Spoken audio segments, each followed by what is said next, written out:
अगर आप हमारे चैनल पर नए हैं तो हमारे चैनल को अभी सब्सक्राइब कर लें और साथ वाले बेल के आइकन पर क्लिक करके नई आने वाली वीडियो की नोटिफिकेशन बर वक्त हासिल करें। हदिये दुरूद सलाम पेश फरमा दे। अल्लाहुम्मा सल्लि अला सय्यिदिना व मौलाना मुहम्मद व अला आलि सय्यिदिना व मौलाना मुहम्मद व बारिक वसल्लम। मेरे ख्याल से अंदर आवाज़ सही नहीं आ रही है, शायद आवाज़ सही आ रही है आप लोगों को? मेरी आवाज़ आप तक पहुँच रही है? अंदर वालों को आवाज़ आ रही है? एक बार फिर बाज़ बुलंद दुरूद शरीफ पढ़े। अल्लाहुम्मा सल्लि अला सय्यदना मौलाना मुहम्मद व अला आलि मुहम्मद सल्लल्लाहु अलैहि व आलिहि वसल्लम।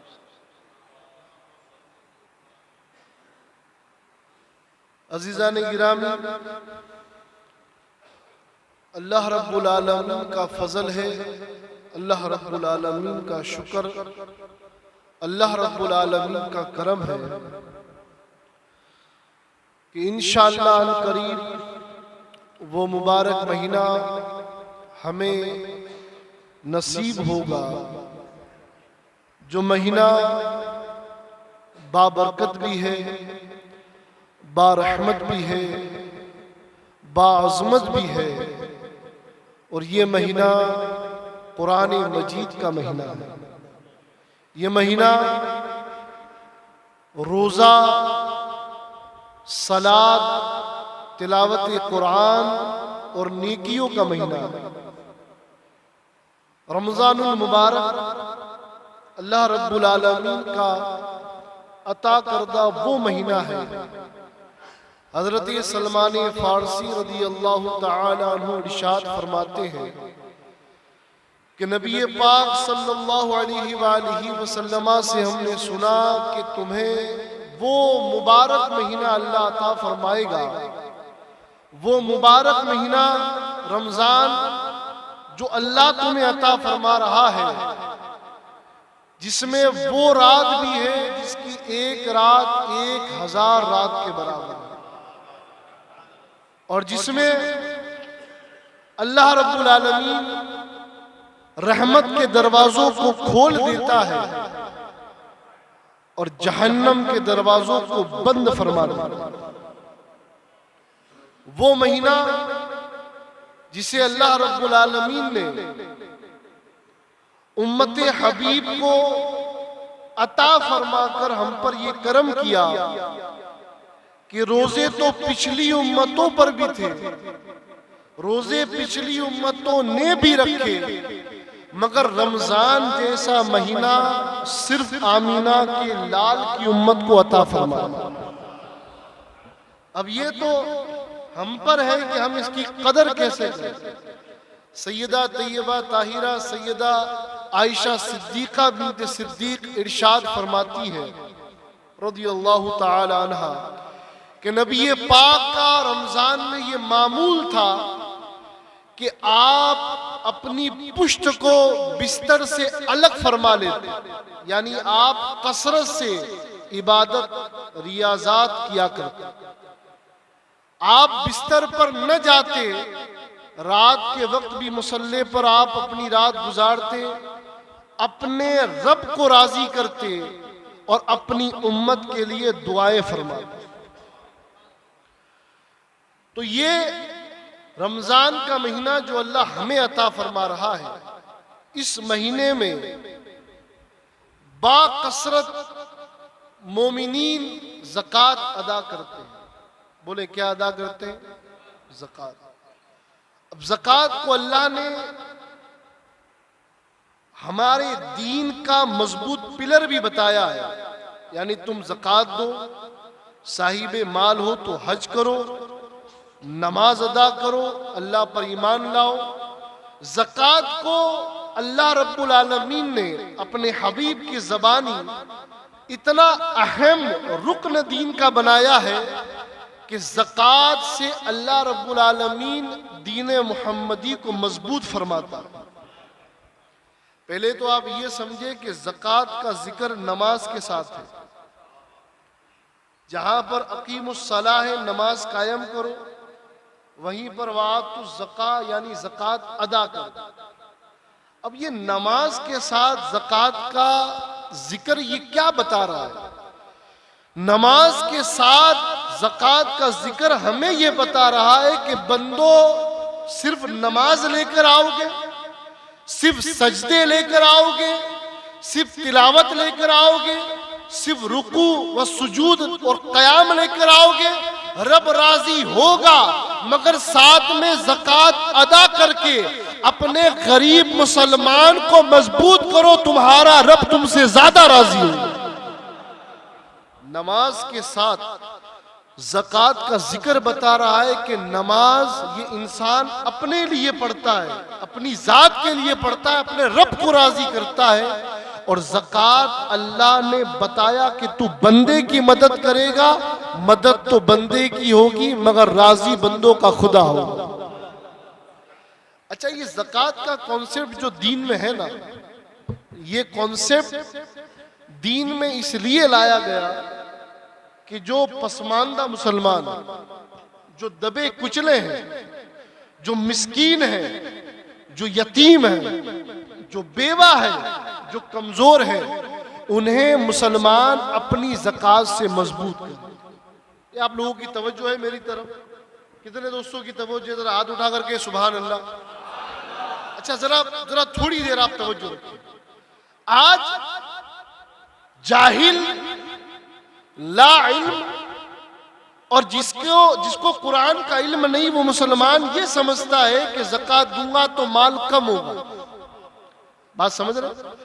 मैं ज़कात दूंगा तो मेरा माल कम होगा, मगर बंदे जरा रब का और रब के हबीब का वादा तो सुन, तू माल में से ज़कात अदा कर, तेरे माल का मुहाफिज अल्लाह खुद हो जाएगा।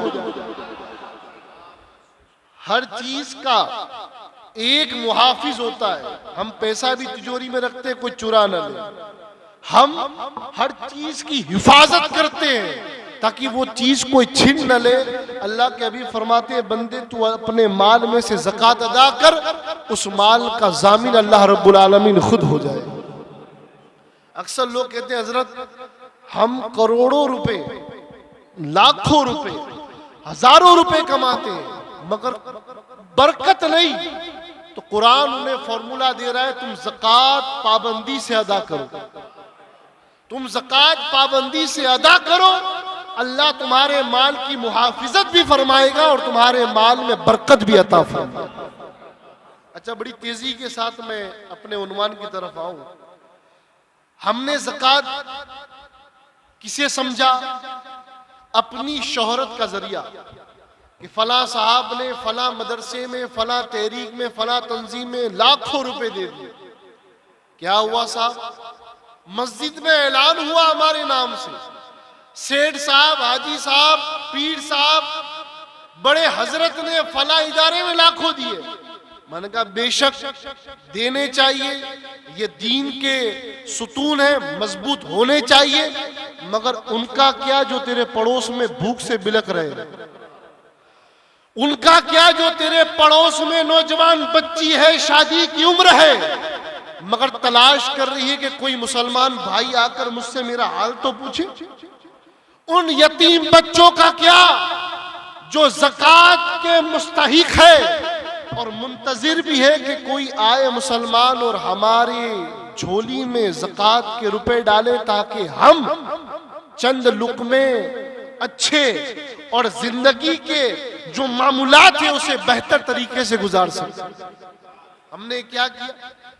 इदारों को हमने भरा, तहरीकों को, तंजीमों को हमने भरा। बिल्कुल देना चाहिए, दो, मगर हबीब फरमाते अगर तूने अपने गरीब रिश्तेदार को अपनी ज़कात से मजबूत नहीं किया, मदद नहीं की, तो बंदे सुन, तू कहीं भी ज़कात दे, तेरी ज़कात कबूल नहीं होने वाली। आप बात समझ रहे? आप बात को समझें कि दीन फितरत का मजहब। दीन में पहले ही पाबंदी कर दी कि अगर ज़कात निकालो तो पहले अपने गरीब रिश्तेदार को तलाश करो। हम रमजान में क्या करते हैं? हम लोगों से पूछते हैं, भाई आप तरावी पढ़ रहे हैं, आप नमाज पढ़ रहे हैं? ये नहीं तो इतना तो पूछते हैं, भाई रोजा रखा? मगर क्या कभी हमने किसी गरीब के घर जाकर ये पूछा कि भाई सहरी करता है ठीक से? इफ्तार के वक्त तेरे घर इफ्तारी आती है, तू इफ्तार के वक्त चूल्हा जलाता है, तेरे घर में खाने को है, तेरे बच्चों के पास पहनने को है, तेरी जवान बेटी है, तुझे जरूरत है? सवाल ये करने चाहिए। और वहां पर सेठ साहब रब बने बैठे, मालिक यौमिद्दीन बने बैठे, तरावी पढ़ी, रोजा रखा, नमाज पढ़ी। अरे तुझे पूछना तो ये चाहिए कि सहरी अच्छे से की, इफ्तार अच्छे से किया, खाने के लिए घर में अनाज है, पहनने के लिए कपड़ा है। मगर नहीं, हम तो रब बने बैठे। हम तो सवाल ही वो करते हैं जो सवाल बंदों को नहीं, बंदों के खुदा को करते। और हमारा हाल क्या?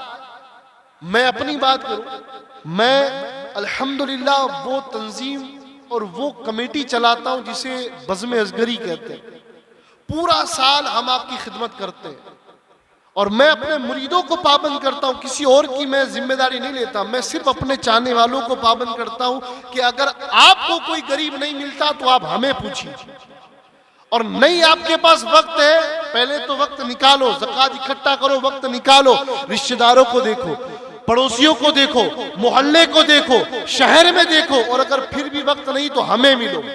हम पूरा साल 365 दिन आपकी खिदमत करते हैं। हमारी तंजीम का यह हक है कि आप अपनी ज़कात का बड़ा हिस्सा बज़्म असगरी को पहुंचाएं, ताकि आप मेडिकल हेल्थ में हमारे भागीदार बने। आप राशन की कीटें जो पूरा साल लोगों के घरों में पहुंचते, उसमें आप भागीदार बने। अरे कौन सी तहरीक है, लोग अनाज तो पहुंचाते हैं, अरे अल्लाह के फजल से, मुर्शिद की दुआ से बज़्म असगरी तो मकान बना कर दे रहे हैं।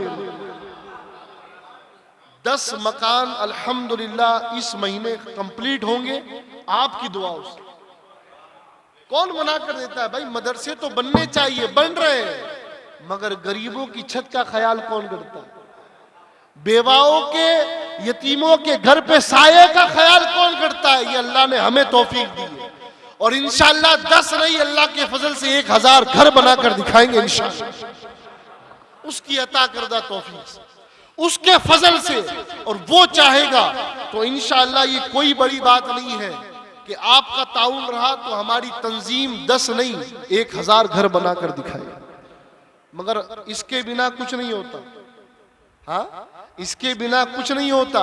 हजरत खदीजा के माल का इस्लाम पर एहसान है, इस्लाम पर सैयदा तैयबा ताहिरा उम्मुल मोमिनीन खदीजतुल कुबरा के माल का एहसान है, और हजरत अबू तालिब की आल का एहसान है। जब खदीजतुल कुबरा का माल और हजरत अबू तालिब का माल मिलता है तब जाकर इस्लाम मजबूत होता है।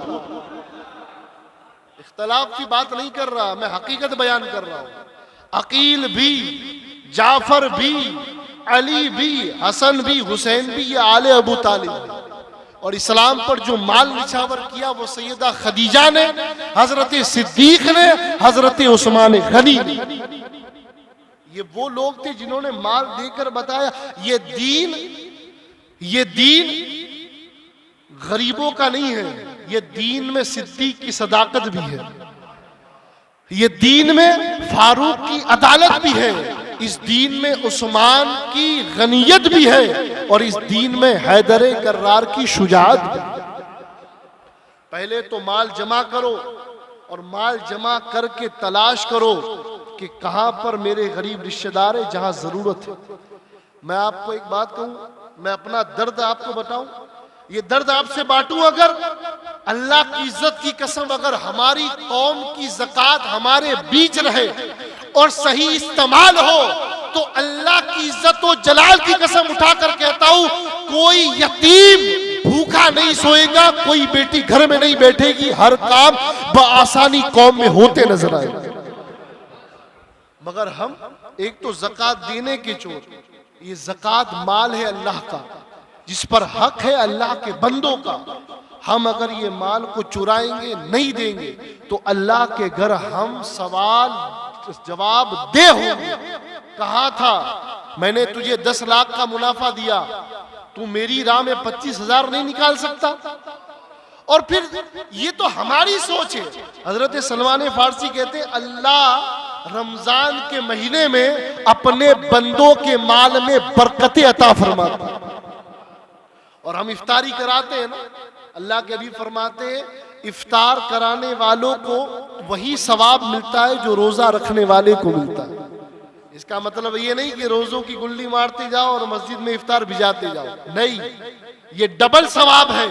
तुम रोजे का भी सवाब हासिल करो और इफ्तार करके डबल रोजे का सवाब हासिल, इफ्तार करवा के। और मैं तो अल्लाह ऐलान कहता हूं, जो हराम कमाई से अपना पेट भरता है ना, वो मस्जिदों में दरगाहों में इफ्तार न करे। मैं खुले लफ्जों में कहता हूं, अगर हलाल कमाई से कमा कर लाते हो तो ही इफ्तार भिजवाना, वरना तुम्हारे चक्करों में कई मुसलमानों के रोजे खराब हो रहे हैं। पता चला सेठ साहब क्या करते हैं, सेठ साहब बड़ा जुए का अड्डा चलाते हैं। क्या किया सेठ साहब ने, बड़े बड़े 7 तरह के पकवान बनाकर भेजे। हजरत ये कबूल नहीं होगा, ये कबूल नहीं होगा। एक मजदूर का 2 केला मस्जिद में भिजाना अफजल है बनिस्बत उस सेठ के जो हराम कमाई के जरिए लाखों भिजवा। ये फितरत का दीन है, दीन से खिलवाड़ मत करो। और मैं एक बात, और इसी बात पर मेरी बात खत्म, आपसे मैं हाथ जोड़कर गुजारिश करता हूं, रमजान में अपने रिश्तेदारों का ख्याल करें। जान जलती है जब देखते हैं कि फला साहब उम्रा पे उम्रा किए जा रहे हैं, फला साहब मदरसों की रसीदें कटवाए जा रहे हैं, फला साहब तंजीमों पे दे चंदा, और उसका भाई लारी खींच रहा है, उसकी बहन प्यास से और भूख से तड़प रही है, बदन पर सही सलामत कपड़ा नहीं है। मेरे भाई, तेरे उम्रा तेरे मुंह पे मारे जाएंगे, तेरी तराविया तेरे मुंह पे मारी जाएगी, तेरी नमाज तेरी तिलावत तेरे मुंह पे मारी जाएगी। और अगर तेरे भाई ने तेरी बहन ने हाथ उठाकर दुआ कर दिए ना, तो प्यारे सुन, अल्लाह रब्बुल आलमीन तुझे सिर्फ बरकत नहीं देगा, तुझे यहां भी खैर देगा और हशर के मैदान में भी मुस्तफा की शफाअत अता फरमाएगा। और ये हमारे मुतवल्ली साहब का खास इशारा है कि भाई औलिया मस्जिद में किसी भी तहरीक का, तंजीम का, इदारे का चंदे का ऐलान नहीं होता। और मैं उन लोगों से भी गुजारिश करता हूं कि आप फोर्स न करें, आप आए मिले, जो हर साल आते हैं पुराने इदारे, उन्हें पूरी इजाजत है। जो सालों से आते हैं, नई तंजीम साहब क्या है, इदारा है, इलाके में क्या हो रहा है कौन देखने जा रहा है। और कई ऐसे हजारों मौलवी मुल्ला निकलते हैं, पीर शेख, कि जो चंदों की आड़ में अपना पेट भरते हैं और मुसलमानों की हलाल ज़कात को हराम काम में इस्तेमाल करते। एक बुक लेके हजरत क्या है, कुछ नहीं, इदारे ने कहा है कि बुक में जितना भी कर लो 50% तुम रखना, 50% इदारे को। क्यों भाई, तेरे बाप की ज़कात है, ये गरीबों का हक है, ये मिस्कीनों का, बेवाओं का हक है। अल्लाह तुमसे पूछेगा, मौलवी जब जरूरत 10,000 की थी तो 50,000 क्यों खाता था? पीर साहब कहाँ है पैसा, लाओ, हशर के मैदान में सब खाली होंगे, सब खाली होंगे। इसलिए और एक बात जरूरी, रमजान में आप जितने भी रोजा रख के आए ना, तो मस्जिद में रोजा लेकर ना आए, रोजा घर रख के। होशियारी करने के लिए मस्जिद में आते हैं और फिर यहाँ पर सारे दिन का खार खुन्नस मस्जिद में निकालते। क्या है साहब, रोजा है, आज मत छेड़ो। भाई रोजा हाथ का भी है, जबान का भी है, आंख का भी है, पैर का भी है, हर उज़्व का रोजा है। जबान से किसी को तकलीफ न दे, रोजा है। आंख से हराम मत देख, रोजा है। हाथ से अजियत मत दे, रोजा है। हाथ से कम मत तोल, रोजा है। पैर से हराम काम की तरफ चल के मत जा, रोजा है। दिल में किसी के लिए बुग़्ज़ मत पाल, दिल का रोजा है। तो आप रोजा घर रख के आए, मस्जिद में आए, प्यार से, मोहब्बत से, लोगों से गले मिले, प्यार करें, मोहब्बत बांटे, गुस्सा नहीं। पता चला क्या हुआ साहब, घर से आज तन्ना गए, बीवी ने शहरी में 1 पराठा कम दिया, तो हमारा क्या कसूर है भाई, हमारा क्या कसूर है, इफ्तारी में 2 पराठे ज्यादा खा लेना। हाँ, ये जो मुंतज़िमीन है उनके लिए भी और जो मुसल्लियान आ रहे उनके लिए भी अल्लाह रब्बुल आलमीन इस मस्जिद को आबाद रखे, यहाँ के ट्रस्टियान को, जिम्मेदारान को, खानका के तमाम लोगों को अल्लाह आबाद रखे, ताकि ये मस्जिद ऐसी चमकती रहे और अल्लाह के दीन का परचम बुलंद करती रहे। व आखिर दावाना अस्सलामु अलैकुम व रहमतुल्लाहि व बरकातुहू।